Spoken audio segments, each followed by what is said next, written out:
నేను అడుగుతా ఉన్నా, ఇలా ఈ మాదిరిగా గతంలో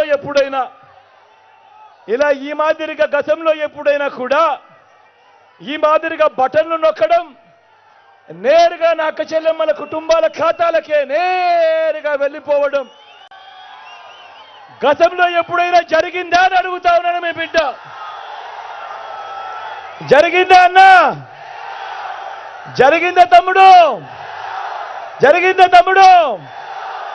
జరిగిందా అక్క? జరిగిందా చెల్లెమ్మ? ఎప్పుడు జరగని విధంగా మొట్టమొదటిసారిగా దశాబ్దాలుగా రాష్ట్రం ఏర్పడిన తర్వాత మన ప్రభుత్వం వచ్చేంత వరకు కూడా రాష్ట్రంలో ఉన్న ఉద్యోగాలు ఎన్ని అంటే 4 లక్షలు.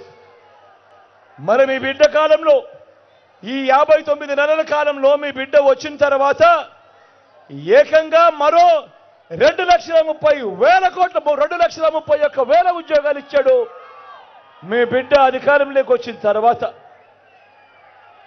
మొట్టమొదటిసారిగా గతంలో ఎప్పుడూ జరగని విధంగా మేనిఫెస్టో అన్నది ఈరోజు మొట్టమొదటిసారిగా విశ్వసనీయతకు అనే పదానికి అర్థం తీసుకొచ్చు.